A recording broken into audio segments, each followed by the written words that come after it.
नमस्कार, मैं योगेंद्र शर्मा आप सभी का स्वागत करता हूं। प्रिय मित्रों, सबसे पहले मैं आपसे निवेदन करना चाहता हूं कि आप इस वीडियो को आखिर तक देखिएगा और अगर यह वीडियो आपको अच्छा लगे तो इसे लाइक कीजिएगा और साथ ही मेरे चैनल को सब्सक्राइब कीजिएगा ताकि आपको आगे आने वाली वीडियो भी समय पर उपलब्ध होती रहें। चलिए आज शुरू करते हैं आज का अध्याय। पिछले अध्याय के अंदर मित्रों हमने सूर्य के समीप ग्रह आने के ऊपर जिन अंशों पर अस्त होते हैं उनके बारे में जानकारी प्राप्त की।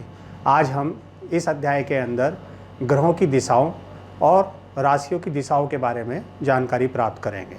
दोस्तों, हमारे ऋषियों ने ग्रंथों के द्वारा जो हमें ज्ञान प्रदान किया है उसके अनुसार उन्होंने हर ग्रह को किसी न किसी दिशा का स्वामित्व प्रदान किया हुआ है और साथ ही जन्म कुंडली में जो हमारी राशियाँ होती हैं उन्हें भी किसी न किसी दिशा का प्रतिनिधित्व या स्वामित्व मिला हुआ है। अब यह दिशाएं किस ग्रह की कौन सी दिशा होती है या किस राशि की कौन सी दिशा होती है उसके बारे में आज हम जानकारी प्राप्त करेंगे।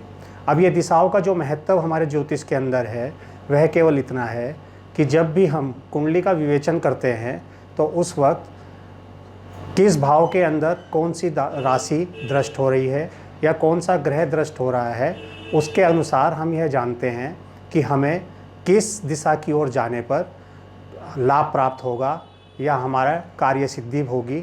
उसके लिए हम इस राशि और दिशाओं को जो है इस्तेमाल में लाते हैं और उनके बारे में जानते हैं।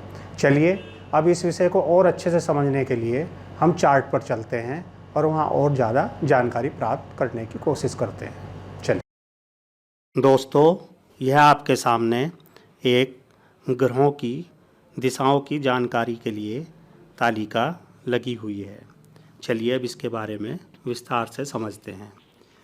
जैसे हमारी ब्रह्मांड में दिशाएं होती हैं उसी तरह से हमारी कुंडली में भी दिशाएं होती हैं और प्रत्येक ग्रह किसी न किसी ग्रह दिशा का स्वामी होता है। कुंडली के अंदर कौन सा ग्रह किस दिशा का स्वामी है यह जानने के लिए हम कुंडली पर देखते हैं। सर्वप्रथम जहाँ लगन भाव होता है उस तरफ जो दिशा होती है वह पूर्व दिशा होती है और उसके विपरीत जहाँ सप्तम भाव होता है वह पश्चिम दिशा कहलाती है। दसम भाव की तरफ दक्षिण दिशा और चतुर्थ भाव की तरफ उत्तर दिशा होती है। और जहाँ दो दिशाएं आपस में मिल रही होती हैं वह अलग अलग कोण होते हैं। जैसे उत्तर पूर्व दिशा का कोण ईशान कोण, पूर्व दक्षिण दिशा का कोण आग्नेय कोण, पश्चिम दक्षिण दिशा का कोण नैऋत्य कोण, उत्तर पश्चिम दिशा का कोण वायव्य कोण।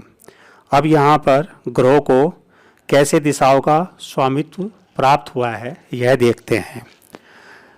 यह आपके सामने जो तालिका लगी है उसके अनुसार सूर्य पूर्व दिशा के स्वामी हैं और चंद्रमा उत्तर पश्चिम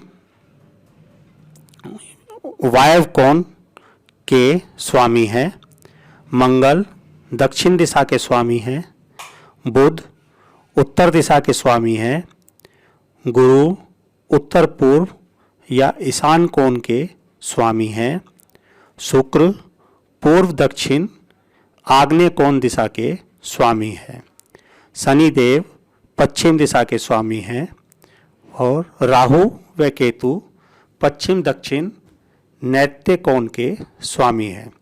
या कहिए इन दिशाओं का इन ग्रहों को स्वामित्व प्राप्त हुआ है।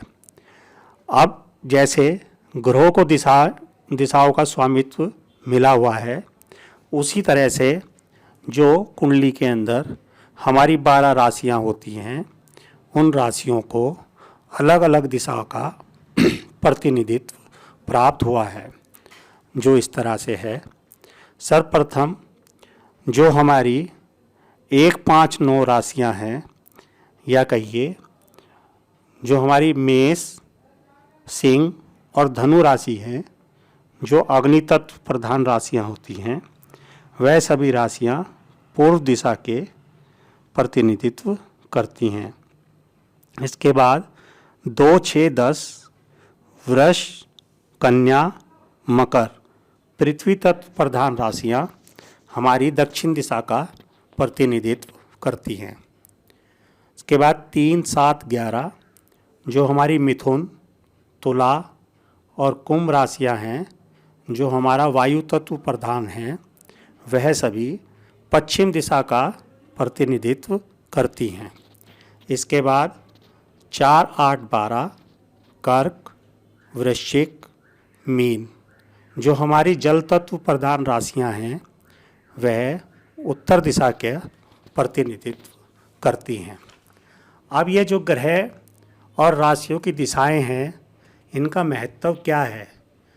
जब हम किसी जातक की कुंडली का विवेचन करते हैं, उसके अंदर जातक की कुंडली में जो भी जातक की राशि होती है, उस राशि के अनुसार जातक अगर उस दिशा में कार्य सिद्धि के लिए प्रयास करे तो उसे लाभ प्राप्त होगा, या जो भी कार्य वो करना चाहता है उसे उसमें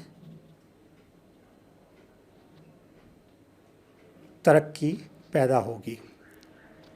इसी तरह से जिस भी भाव के अंदर जो राशि बैठी होती है, उस भाव संबंधित अगर कोई प्रश्न है तो उस राशि की दिशा में या उस भाव में जो ग्रह बैठा होगा, उस ग्रह की दिशा में वह कार्य सिद्धि होगा या उस प्रश्न से संबंधित उत्तर मिलेगा। ऐसा हम इन राशियों की दिशाओं से जानते हैं।